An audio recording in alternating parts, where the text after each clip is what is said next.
Hello everyone, ಎಲ್ರಿಗೂ ನಮಸ್ಕಾರ. Welcome back to my YouTube channel Seema's academy. ಇವತ್ತಿನ ವಿಡಿಯೋದಲ್ಲಿ ನಾವು third chapter admission of a ಪಾರ್ಟ್ನರ್ಗೆ ರಿಲೇಟ್ ಆಗಿರುವಂತೆ 12 ಮಾರ್ಕ್ಸ್ ಕ್ವೆಶನ್ಸನ್ನು ಸಾಲ್ವ್ ಮಾಡಲಿಕ್ಕಿದ್ದೇವೆ. So today we are going to solve the first illustration. Let me tell you, ನಿಮ್ಮ ಕ್ವೆಶನ್ ಬ್ಯಾಂಕಲ್ಲಿ ಟೋಟಲ್ ಆಗಿ 19 ಕ್ವೆಶನ್ಸ್ ಇವೆ. Okay, so they are 19 questions in a question bank. 4 cases ಇದೆ. ಗುಡ್ವಿಲ್ನ 4 cases are there. So today we are going to start with the first case, that is when goodwill is brought in cash and not withdrawn by the old partners. Okay, so ಗುಡ್ವಿಲ್ಲನ್ನು ಯಾರು ತರಬೇಕು? New partner ಯಾರು join ಆಗ್ತಾರೆ, ಹೊಸ partnership ಫರ್ಮಿಗೆ ಯಾರು join ಆಗ್ತಾರೆ ಹೊಸ partner, ಅವರು ಗುಡ್ವಿಲ್ಲನ್ನು ತರಬೇಕು. That is the rule. So ಹೀಗೊಂದು ಕ್ರಮ ಇದೆ. ಸೊ ಗುಡ್ವಿಲ್ಲನ್ನು ತಂದಾಗ ಏನಾಗುತ್ತೆ ಅಂತ ಹೇಳಿದರೆ, that can be brought in cash or it can be in any form of asset also. So here we are talking about the goodwill which is brought in cash. ನಗದಿನ ರೂಪದಲ್ಲಿ ಗುಡ್ವಿಲ್ಲನ್ನು ತಂದಿರುವಂಥದ್ದು, ಹಾಗೆ ಅದನ್ನು ವಿಡ್ರಾ ಮಾಡಿರುವುದಿಲ್ಲ. So not withdrawn by the old partner. So old partners ಅದನ್ನು withdraw ಮಾಡಿರೋದಿಲ್ಲ. ಆ ಕೇಸಸಲ್ಲಿ ಹೇಗೆ ಪ್ರಾಬ್ಲಮನ್ನು ಸಾಲ್ವ್ ಮಾಡೋದು? So first question. So here you have 2 partners A and B. ಇನ್ನೊಬ್ಬರು ನ್ಯೂ ಪಾರ್ಟ್ನರ್ ಜಾಯ್ನ್ ಆಗ್ತಾರೆ, is C. Old profit sharing ರೇಷಿಯೋನ ಕೊಟ್ಟಿದ್ದಾರೆ 2:1. ನ್ಯೂ ಪ್ರಾಫಿಟ್ ಶೇರಿಂಗ್ ರೇಷಿಯೋನ ಇಲ್ಲಿ ಪ್ರೊವೈಡ್ ಮಾಡಲಿಲ್ಲ, ಹಾಗಾಗಿ sacrifice ratio calculation is not there. You will consider old ratio itself as a sacrifice ratio. ಅದು ಮುಂದೆ problem solve ಮಾಡುವಾಗ ಹೇಳ್ತೇನೆ ನಾನು. And then from where I'm picking up the question, these questions are from your DKPU question bank. So if you have the question bank, please refer the question bank ಇಲ್ಲ ಅನ್ನೋರು ಗೂಗಲ್ಗೆ ಹೋಗಿ ನೀವು second PUC accountancy question bank ಅಂತ type ಮಾಡಿದರೆ you will get it in the PDF form. Okay, so please download it and have the question. So we'll start with the problem now. So what are the accounts to be prepared, ಮತ್ತು revaluation ಅಕೌಂಟಿಗೆ ಏನಾರು rules ಇದೆ ಅದನ್ನು ನಾನು previous ವಿಡಿಯೋದಲ್ಲಿ ಹಾಕಿದ್ದೇನೆ. ನೋಡಿಲ್ಲ ಅಂತ ಹೇಳಿದರೆ ಡಿಸ್ಕ್ರಿಪ್ಷನ್ ಬಾಕ್ಸಲ್ಲಿ ಲಿಂಕ್ ಪ್ರೊವೈಡ್ ಮಾಡ್ತೇನೆ. Please go back and check what is the rule of revaluation account. Anyhow I am telling you what is the rule. Okay, so let start with the problem. So firstly we have to prepare the revaluation account.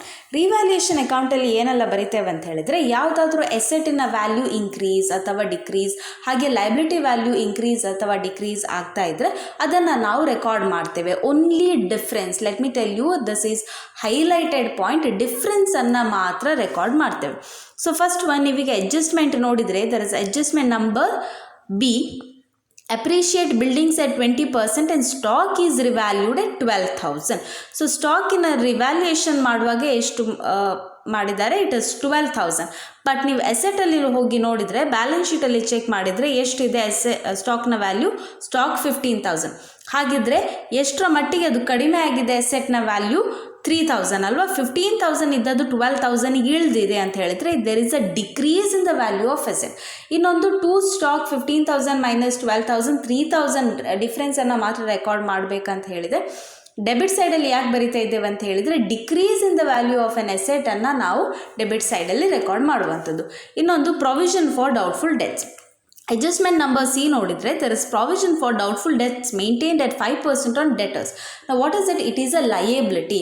Liability increase ಆದದನ್ನು I am telling you, liability increase ಆದದನ್ನು ನಾವು debit ಸೈಡಲ್ಲಿ ಬರೀತಾ ಇದ್ದೇವೆ. That is why to PDD 20,000 ಡೆಟರ್ಸ್ನ amount ಇದೆ, it is given in the balance sheet into 5%, it is 1,000. ನಾವು outstanding salary ಇದೆ, that is also a liability increase ಆಗಿದೆ ಅಂತ ಕೂಡ ನಾವು ಡೆಬಿಟ್ ಸೈಡಲ್ಲಿ ಬರೆಯುವಂಥದ್ದು. ಇನ್ನೊಮ್ಮೆ ರಿವ್ಯಾಲ್ಯೂಯೇಷನ್ ರೂಲ್ಸನ್ನು ಹಾಕಿದ್ದೇನೆ ಪ್ರೀವಿಯಸ್ ವಿಡಿಯೋದಲ್ಲಿ. ಈ ವಿಡಿಯೋದಲ್ಲಿ ಗೊತ್ತಾಗ್ತಾ ಇಲ್ಲ ಅಂತ ಹೇಳಿದರೆ please go and check. Okay, ಇನ್ನು ಕ್ರೆಡಿಟ್ ಸೈಡಿಗೆ there is appreciate buildings at 20%. See, if you see the adjustment number B, appreciate building 20%. So appreciate ಅಂತ ಹೇಳಿದರೆ ವ್ಯಾಲ್ಯೂ ಇನ್ಕ್ರೀಸ್ ಆಗುವಂಥದ್ದು, ಗೊತ್ತಿರ್ಬೋದು ನಮಗೆ. ಡಿಪ್ರಿಷಿಯೇಟ್ ಅಂತ ಹೇಳಿದರೆ ವ್ಯಾಲ್ಯೂ ಇಳಿಯುವಂಥದ್ದು, ಡಿಕ್ರೀಸ್ ಆಗುವಂಥದ್ದು. Appreciate means increase in the value. So where there is increase in the value of the asset, we write it under credit side. So by ಬಿಲ್ಡಿಂಗ್ಸ್ನ ವ್ಯಾಲ್ಯೂ ಬ್ಯಾಲೆನ್ಸ್ ಶೀಟಲ್ಲಿ ಕೊಟ್ಟಿದ್ದಾರೆ 60,000, ಅದರ ಮೇಲೆ ನೀವು 20%ಅನ್ನು ಕ್ಯಾಲ್ಕುಲೇಟ್ ಮಾಡುವಂಥದ್ದು. You will get how much? 12,000. Okay, so now make the total. So if you see here, the total of credit side is greater. So 12,000 is a greater side, credit side is a greater side. Difference anna find out ಮಾಡಬೇಕು, and the difference will be called as net profit. Okay, so now if you deduct 12,000 minus 3,000 minus 1,000 minus 2,000, what will be the difference? You will get 6,000 as the difference, and this net profit is transferred to partners capital account. ಅದನ್ನು ಯಾವತ್ತು ಮರಿಬೇಡಿ. To net profit transferred to partners capital account. How much? 6,000. ನಾವು ಈ 6,000 ಏನು ಮಾಡಬೇಕು, ನಿಮ್ಮ ಹಳೆ partners ಯಾರಿರ್ತಾರೆ A and B, the old partners, ಅವರಿಗೆ ಓಲ್ಡ್ ರೇಷಿಯೋದಲ್ಲಿ ನಾವು ಏನು ಮಾಡ್ತೇವೆ, ಈ ಪ್ರಾಫಿಟನ್ನು ಡಿಸ್ಟ್ರಿಬ್ಯೂಟ್ ಮಾಡ್ತೇವೆ. Okay, so 6,000 is being distributed to the old partners in their old ratio. All right, so 6,000 into old ratio is given 2:1. Do not give the share to the new partner. ಇಲ್ಲಿ new ಪಾರ್ಟ್ನರನ್ನು include ಮಾಡುವ ಹಾಗಿಲ್ಲ. We are giving it only to the old partners. So 4,000 and 2,000 respectively is their share. Now we shall go to the preparation of partners capital account. Now partners capital account is nothing but a ledger account. ನೀವು ledger account ಹೇಗೆ ಮಾಡ್ತಾ ಇದ್ರಲ್ಲ ಅದೇ ಥರ ಇದೆ. there is a debit side, there is a credit side, but ಇಲ್ಲಿ 3 ಪಾರ್ಟ್ನರ್ಸ್ಗಳಿಗೆ ಕೂಡ ನಾವು ಅಮೌಂಟ್ ಕಾಲಮನ್ನು ಹಾಕ್ತೇವೆ, A, B and C. So ಯಾವ ಅಮೌಂಟ್ಸ್ಗಳನ್ನು ನಾವು ಯಾವ್ಯಾವ ಪಾರ್ಟ್ನರಿಗೆ ಕೊಡಲಿಕ್ಕಿದೆಯೋ ಅದನ್ನೆಲ್ಲ ನಾವು ಇಲ್ಲಿ ಡಿಸ್ಟ್ರಿಬ್ಯೂಟ್ ಮಾಡ್ತೇವೆ. Similarly if there is any transfer entry also we are going to write that. So ಫಸ್ಟಿಗೆ ನೀವು ಬರೀಬೇಕಾದಂಥದ್ದು ಕ್ಯಾಪಿಟಲ್ಸ್. ಸೊ ಕ್ಯಾಪಿಟಲ್ಸನ್ನು ಬರೆಯುವಾಗ always by balance brought down. ಈ 60,000 ಮತ್ತು 40,000 ಎಲ್ಲಿಂದ ಬಂತು ಅಂತ ಹೇಳ್ತೇನೆ. ಬ್ಯಾಲೆನ್ಸ್ ಶೀಟ್ ನಿಮ್ಮ ಕ್ವೆಶನಲ್ಲಿ ನೋಡಿ, ಬ್ಯಾಲೆನ್ಸ್ ಶೀಟ್ ಲೈಬಿಲಿಟಿ ಸೈಡಲ್ಲಿ ಕ್ಯಾಪಿಟಲ್ಸ್ ಅಂತ ಕೊಟ್ಟಿದ್ದಾರೆ, ಎ, ಬಿ, 60,000 ಆ್ಯಂಡ್ 40,000 ಅಲ್ವಾ. ಸೊ ಆ ಕ್ಯಾಪಿಟಲನ್ನು ನಾವು ರೆಕಾರ್ಡ್ ಮಾಡ್ತಾ ಇರೋದು. ಇನ್ನು ಬೈ ಕ್ಯಾಶ್ ಏನಿದು, by cash is nothing but the cash which is brought in by the new partner. New partner ಯಾರಿದ್ದಾರೆ ಇಲ್ಲಿ, C. C is admitted into partnership firm ಅಲ್ವಾ, and he should bring cash how much 25,000. So ಆ ಅಮೌಂಟನ್ನು ಬರ್ತಿರುವಂಥದ್ದು by cash C ತರುವಂಥದ್ದು. ಹಾಗಾಗಿ C ಕಾಲಮ್ನಲ್ಲಿ ಮಾತ್ರ 25,000. ಹಾಗೆ he is also supposed to bring a goodwill of 15,000 for 1/5 share in profits. So ಈ 15,000 ಗುಡ್ವಿಲ್ಲನ್ನು ಅವ್ನು ತರ್ತಾನೆ, ಅದನ್ನು ನಾವು ಅವನ ಕಾಲಮಿಗೆ ಸಿಗೆ ಹಾಕೋದಿಲ್ಲ. ನಾವು ಏನು ಮಾಡ್ತೇವೆ, ಅದನ್ನು ನಾವು ಸ್ಯಾಕ್ರಿಫೈಸ್ ರೇಷಿಯೋನಲ್ಲಿ ಎ ಮತ್ತು ಬಿ ಅಂದರೆ ಓಲ್ಡ್ ಪಾರ್ಟ್ನರ್ಸಿಗೆ ಡಿಸ್ಟ್ರಿಬ್ಯೂಟ್ ಮಾಡಿ ಹಾಕುವಂಥದ್ದು. Okay, so this is something that you should keep in mind. So by goodwill account total amount ಎಷ್ಟು 15,000. ಅದರ 15,000 ಅನ್ನು ಯಾರಿಗೆ ನಾವು ಶೇರ್ ಮಾಡ್ತೇವೆ, ಹಳೆ ಪಾರ್ಟ್ನರ್ಸ್ ಎ ಆ್ಯಂಡ್ ಬಿ ಯಾರಿದ್ದಾರೆ ಅವರಿಗೆ ಆ 15,000 ಅನ್ನು ಯಾವ ರೇಷಿಯೋದಲ್ಲಿ, ಸ್ಯಾಕ್ರಿಫೈಸ್ ರೇಷಿಯೋದಲ್ಲಿ ಡಿಸ್ಟ್ರಿಬ್ಯೂಟ್ ಮಾಡ್ತೇವೆ. ಆದರೆ ಈ ಪ್ರಾಬ್ಲಮಲ್ಲಿ ಸ್ಯಾಕ್ರಿಫೈಸ್ ರೇಷಿಯೋ ಕ್ಯಾಲ್ಕುಲೇಟ್ ಮಾಡುವಂಥ ಯಾವುದೇ ಡೀಟೇಲ್ಸನ್ನು ನಿಮಗೆ ಕ್ಲಿಯರ್ ಆಗಿ ಕೊಡದ ಕಾರಣ we are considering old ratio it self as the sacrifice ratio. I hope I making the point clear. Okay, because specific information is not given in the question, we are assuming the old ratio itself to be as the sacrifice ratio. So old ratio ಏನಿದೆ 2:1, ಅದನ್ನೇ ನಾವು sacrifice ratio ಅಂತ consider ಮಾಡ್ತೇವೆ. So it is 15,000 into 2/3 and 15,000 into 1/3. So ಈ ಥರ ನಾವು divide ಮಾಡಿದರೆ you will get 10,000 and 5,000 respectively. That's about the goodwill. ನಾವು ದ ರಿವ್ಯಾಲ್ಯೂಯೇಷನಲ್ಲಿ ಬಂದಿರುವಂಥ ಪ್ರಾಫಿಟನ್ನು ಟ್ರಾನ್ಸ್ಫರ್ ಮಾಡಬೇಕಲ್ವ. So by revaluation account this is a transfer entry. ಎಷ್ಟಿದೆ 4,000 and 2,000. if you see the revaluation account, see we have divided it. 6,000 ಬಂದಿರೋ ಪ್ರಾಫಿಟನ್ನು 4,000 and 2,000 ಅಂತ divide ಮಾಡಿದ್ದೇವೆ, ಅದನ್ನು ಬರ್ತಿದ್ದೇವೆ. ನಂತರ reserve fund. See if you have any reserve fund in the balance sheet question bank ಕ್ವೆಶನಲ್ಲಿ ನೋಡ್ಕೊಳ್ಳಿ, balance ಶೀಟಲ್ಲಿ ಲೈಬಿಲಿಟಿ ಸೈಡ್ ರಿಸರ್ವ್ ಫಂಡ್ ಅಂತ ಒಂದು ಐಟಮ್ ಇದೆ. ಸೊ ಈ ರಿಸರ್ವ್ ಫಂಡನ್ನು ಏನು ಮಾಡಬೇಕು, ಹಳೆ ಪಾರ್ಟ್ನರ್ಸ್ಗಳಿಗೆ, let me tell you, old partners, only to the old partners old ರೇಷಿಯೋನಲ್ಲಿ ಡಿವೈಡ್ ಮಾಡಿ ಡಿಸ್ಟ್ರಿಬ್ಯೂಟ್ ಮಾಡಿಬಿಡುವಂಥದ್ದು. So 12,000 is your amount of reserve fund. So ಆ ರಿಸರ್ವ್ ಫಂಡನ್ನು 2:1, 2/3 ಆ್ಯಂಡ್ 1/3 ರೇಷಿಯೋನಲ್ಲಿ ಡಿವೈಡ್ ಮಾಡಿ ಎ ಆ್ಯಂಡ್ ಬಿಗೆ ಟ್ರಾನ್ಸ್ಫರ್ ಮಾಡಿ. ಸೊ ನಾವು if you make the total you will get the balance amount. ಇನ್ನೊಂದು ಗುಡ್ವಿಲ್ಲನ್ನು ಡೆಬಿಟ್ ಸೈಡಲ್ಲಿ ನಾವು ತೋರಿಸ್ತಾ ಇಲ್ಲ, ಯಾಕಂತ ಹೇಳಿದರೆ it is not withdrawn by the partners ಅಲ್ವಾ, that is the case. So when goodwill is brought in cash, not withdrawn by the partners. So ಅದಕ್ಕಾಗಿ ಕ್ರೆಡಿಟ್ ಸೈಡಲ್ಲಿ ಮಾತ್ರ ಒಂದೇ ಸೈಡಲ್ಲಿ ಗುಡ್ ವಿಲ್ನ ಡಿಸ್ಟ್ರಿಬ್ಯೂಷನನ್ನು ತೋರಿಸುವಂಥದ್ದು, ವಿಡ್ರಾ ಆಗಿಲ್ಲ ಇದು, ಇನ್ನೂ ಪಾರ್ಟ್ನರ್ಸ್ ಅದನ್ನು ವಿಡ್ರಾ ಮಾಡಲಿಲ್ಲ. ಓಕೆ, ಹಾಗಂತ ಹೇಳಿದ್ರೆ ಅದು ಬ್ಯಾಲೆನ್ಸ್ ಶೀಟಲ್ಲಿ ಇದೆ, ಅದು ಕಂಪನಿ ಬಳಿ ಇನ್ನೂ ಇದೆ ಆ ಅಮೌಂಟ್ ಅಂತ ಅರ್ಥ. So that will be shown in the balance sheet. ನಾವು we are making the total. How much do you get? To balance carried down. So this will be the new capitals. ಈ ಮೂರು ಪಾರ್ಟ್ನರ್ಸ್ನ ಹೊಸ ಕ್ಯಾಪಿಟಲ್ಸ್ನ amount ಇದು 82,000, 51,000 and 25,000. That is 25,000. Okay. So hereby we complete up with the partners capital account. ಇನ್ನು ಉಳಿದಂತೆ ನಿಮಗೆ account ಮಾಡಲಿಕ್ಕಿರುವಂಥದ್ದು ಒಂದು cash account, ಇನ್ನೊಂದು ಗುಡ್ ವಿಲ್ ಅಕೌಂಟ್, ನಂತರ ಬ್ಯಾಲೆನ್ಸ್ ಶೀಟ್, ಕ್ಲೋಸಿಂಗ್ ಬ್ಯಾಲೆನ್ಸ್ ಶೀಟನ್ನು we have to prepare. Now I hope the second account, partners capital account, is also clear to you. If you have any doubts or if you have any problems regarding these illustrations, please let me know in the comment section. I would be glad to help you all. Okay. Now moving on to the next account, that is cash account. So cash account is also like your ledger account only. So we have a debit side and a credit side. ಏನು ಬರೀತೇವೆ cash ಅಕೌಂಟಲ್ಲಿ ಅಂತ ಹೇಳಿದರೆ, total ಆಗಿ partnership firm ಹತ್ರ ಎಷ್ಟು amount ಇದೆ, ಸದ್ಯಕ್ಕೆ ಎಷ್ಟು ಅಮೌಂಟ್ ಬಂದಿದೆ, what is the standing amount, ಅದನ್ನು ಕ್ಯಾಲ್ಕುಲೇಟ್ ಮಾಡುವಂಥದ್ದು. That you can calculate by yourself also, but for the procedure we are doing it in a format. Okay. So balance brought down ಅಮೌಂಟನ್ನು first ಬರೀಬೇಕು. So to balance brought down the 5,000 rupees. This is there in your balance sheet. ನಿಮ್ಮ ಕ್ವೆಶನಲ್ಲಿ balance sheet asset side first item cash in hand 5,000 ಇದೆಯಲ್ಲ. So company ಹತ್ರ ಫಸ್ಟಿಗೆ partnership firm ಹತ್ರ ಫಸ್ಟಿಗೆ 5,000 rupees ಇತ್ತು.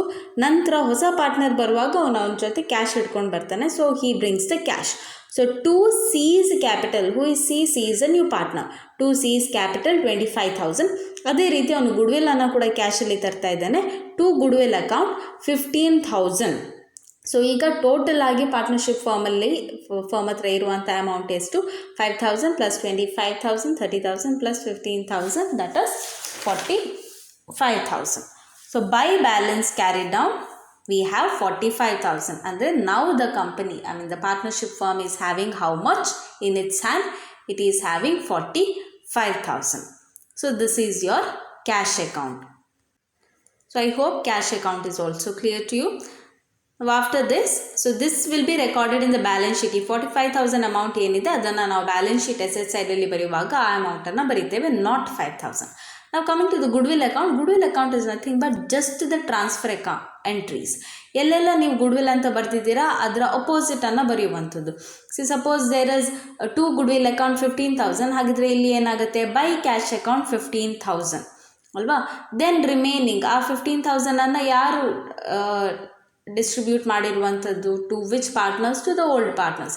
So to A's capital account, this we have calculated in the partners capital account. To A's capital account 10,000, B's capital account 15,000. That's it. Make the total and close the account. If you remember your ledger accounts from the first PUC, it is very easy. ledger account ಅಲ್ಲಿ ಏನು ಮಾಡ್ತಿರೋದು ನಾವು transfer ಎಂಟ್ರೀಸನ್ನೇ ಮಾಡುವಂಥದ್ದು. So if you are very thorough with that, this is very easy. Now preparing the balance sheet. Balance sheet as on the closing date.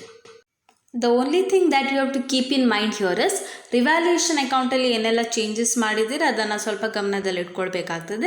ಇನ್ನು ಉಳಿದಂತೆ balance sheet ಕ್ವೆಶನಲ್ಲಿ ಕೊಟ್ಟಿರುವಂಥ ಬ್ಯಾಲೆನ್ಸ್ ಶೀಟ್ ಐಟಮ್ಸನ್ನೇ ಆ್ಯಸ್ ಇಟ್ ಈಸ್ ರೆಕಾರ್ಡ್ ಮಾಡ್ತಾ ಹೋಗುವಂಥದ್ದು. So we are starting with balance sheet as on 1/4/2018. So you have a liability side, amount column, asset side and a amount column. Liability side in the start ಮಾಡುವ, we'll start with the liability side. So first item that's given in the question is creditors. Creditors ನಲ್ಲಿ ಯಾವುದೇ ರೀತಿ adjustment ಅನ್ನು provide ಮಾಡಲಿಲ್ಲ. So creditors as it is, that is 20,000. And then the next item given is bills payable. So bills payable ಅಲ್ಲಿ ಕೂಡ ಯಾವುದೇ adjustment ಇಲ್ಲ, ಹಾಗಾಗಿ we are writing as it is bills payable rupees 10,000. Then the third item that is given in your question is reserve fund. Reserve ಫಂಡನ್ನು ಬರಿಬೇಕಾ? ಇಲ್ಲ. ಯಾಕಂತ ಹೇಳಿದ್ರೆ ರಿಸರ್ವ್ ಫಂಡನ್ನು ಆಲ್ರೆಡಿ ಪಾರ್ಟ್ನರ್ಸ್ ಕ್ಯಾಪಿಟಲ್ ಅಕೌಂಟಲ್ಲಿ ಇಬ್ಬರು ಓಲ್ಡ್ ಪಾರ್ಟ್ನರ್ಸ್ಗೆ ಡಿವೈಡ್ ಮಾಡಿ ಹಾಕಿದ್ದೇವೆ. ದ್ಯಾಟ್ ಮೀನ್ಸ್ ಬ್ಯಾಲೆನ್ಸ್ ಶೀಟಲ್ಲಿ ಏನನ್ನು ತೋರಿಸುವಂಥದ್ದು ನಾವು?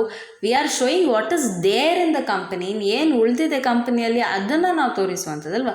ರಿಸರ್ವ್ ಫಂಡನ್ನು ಆಲ್ರೆಡಿ ನಾವು ಡಿಸ್ಟ್ರಿಬ್ಯೂಟ್ ಮಾಡಿ ಆಗಿದೆ ಅಂತ ಹೇಳಿದರೆ ಇನ್ನೇನು ಉಳಿದಿಲ್ಲ. There is nothing remaining. That is why reserve fund ಇಲ್ಲ.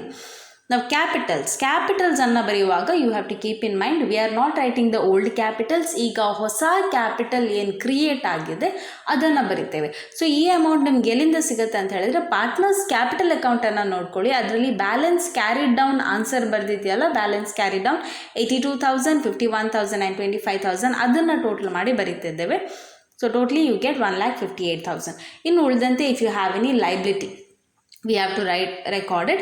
that is outstanding salary adjustment ಅಲ್ಲಿ ಕೊಟ್ಟಿರುವಂಥದ್ದು ರಿವ್ಯಾಲ್ಯೂಷನ್ ಅಕೌಂಟಲ್ಲಿ ಕೂಡ ಬರೆದಿದ್ದೇವೆ. So once in the revaluation account, once in the balance sheet. outstanding salary 2,000. so this much for your liability side. now coming to the asset side, the first item that you have to record in the asset side is cash in hand. ನಾವು cash in ಹ್ಯಾಂಡನ್ನು ಬರೆಯುವಾಗ ಎಷ್ಟು ಬರೀತೀರಾ? 5,000 ಬರೀತೀರಾ ಅಥವಾ 45,000 ಬರೀತೀರಾ? ಈಗ ಕಂಪನಿಯಲ್ಲಿ, ಈಗ partnership ಫರ್ಮಲ್ಲಿ ಎಷ್ಟಿದೆ ಆ ಅಮೌಂಟನ್ನು ಬರೀಬೇಕು. So cash is 45,000 we have calculated. Then stock ಏನಾಗಿದೆ? ನೀವು ರಿವ್ಯಾಲ್ಯೂಷನ್ ಅಕೌಂಟಲ್ಲಿ ಬರೆಯುವಾಗ ಡಿಫ್ರೆನ್ಸ್ ಅಮೌಂಟನ್ನು ಮಾತ್ರ ರೆಕಾರ್ಡ್ ಮಾಡ್ತೀರಾ. ಆದರೆ ಬ್ಯಾಲೆನ್ಸ್ ಶೀಟಲ್ಲಿ when you write in the balance sheet you have to record the actual amount. ಈಗ ಎಷ್ಟು ವ್ಯಾಲ್ಯೂ ಇದೆ ಅದನ್ನು ಬರೀಬೇಕು. ಓಕೆ, ಸೊ ಸ್ಟಾಕ್ ಎಷ್ಟಿತ್ತು ಬ್ಯಾಲೆನ್ಸ್ ಶೀಟಲ್ಲಿ? 15,000 ಇತ್ತು. ಡಿಪ್ರಿಸಿಯೇಟ್ ಎಷ್ಟಾಯಿತು? 3,000 ಡಿಪ್ರಿಸಿಯೇಟ್ ಆಯಿತು. ಈಗ ರಿವ್ಯಾಲ್ಯೂ ಮಾಡಿದ ವ್ಯಾಲ್ಯೂ ಏನಿದೆ ಅದನ್ನು ನೀವು ಔಟರ್ ಕಾಲಮಲ್ಲಿ ತೋರಿಸಬೇಕಾಗ್ತದೆ. Most of students get confuse with this thing, whether to write 3,000 or to write 15,000 or to write 12,000. I making it very clear to you all. Balance ಶೀಟಲ್ಲಿ ಎಷ್ಟಿದೆ ನೋಡ್ಕೊಳ್ಳಿ, ಡಿಪ್ರಿಸಿಯೇಟ್ ಎಷ್ಟಾಗಿದೆ ನೋಡ್ಕೊಳ್ಳಿ, ರಿವ್ಯಾಲ್ಯೂ ಅಮೌಂಟ್ ಏನಿದೆ ಅದನ್ನು ನೀವು ಔಟರ್ ಕಾಲಮಲ್ಲಿ ಬರೀಬೇಕು, 12,000. ಓಕೆ, ಡೆಟರ್ಸ್ ಕೂಡ ಹಾಗೆ 20,000 ಇದೆ. ಪ್ರೊವಿಷನ್ ಫಾರ್ ಡೌಟ್ಫುಲ್ ಡೆಟ್ಸ್ ಇದೆ, ಅದನ್ನು ಮೈನಸ್ ಮಾಡಿ 1,000. ಸೊ ಈಗ ಇರುವಂಥ ಡೆಟರ್ಸ್ ಇಸ್ 19,000. ಮೆಷಿನರಿಯಲ್ಲಿ ಯಾವುದೇ ಚೇಂಜಸ್ ಇಲ್ಲ, ಹಾಗಾಗಿ we are writing as it is 30,000. ಯಾಕಂದರೆ ಅಡ್ಜಸ್ಟ್ಮೆಂಟಲ್ಲಿ ಏನೂ ಕೊಡಲಿಲ್ಲ. Then buildings is 60,000, but it has also been given that buildings is appreciated by 20%. appreciated ಅಂತ ಹೇಳಿದ್ರೆ ವ್ಯಾಲ್ಯೂ ಇನ್ಕ್ರೀಸ್ ಆಗುತ್ತೆ ಅಂತ ಹೇಳಿದ್ದು ನಾನು. ಸೊ ಇನ್ಕ್ರೀಸ್ ಆಗೋದು ಅಂತ ಹೇಳಿದ್ರೆ ನೀವೇನು ಮಾಡಬೇಕು? ಆ್ಯಡ್ ಮಾಡಬೇಕು. Add appreciation 12,000. So you will get 72,000. ಇನ್ನು ಉಳಿದಂತೆ ಬ್ಯಾಲೆನ್ಸ್ ಶೀಟಲ್ಲಿ ದರ್ ಇಸ್ ಇನ್ವೆಸ್ಟ್ಮೆಂಟ್. ಸೊ ಇನ್ವೆಸ್ಟ್ಮೆಂಟನ್ನು ಆ್ಯಸ್ ಇಟ್ ಈಸ್ ಬರ್ಕೊಳ್ಳಿ, there is no adjustment. So 12,000. Now make the totals and find out whether you get your balance sheet tallied. So if you make the total, so your totals will be around 1,90,000 on both the sides. Okay, so this was your balance sheet. I hope the balance sheet is clear. That is it for today's video. Thank you for watching, and if you have any doubts please let me know in the comment section, and if you haven't subscribed yet please do subscribe to this channel, and also if you're finding the video useful please like it, share it and subscribe to my channel, Seema's Academy. Thank you.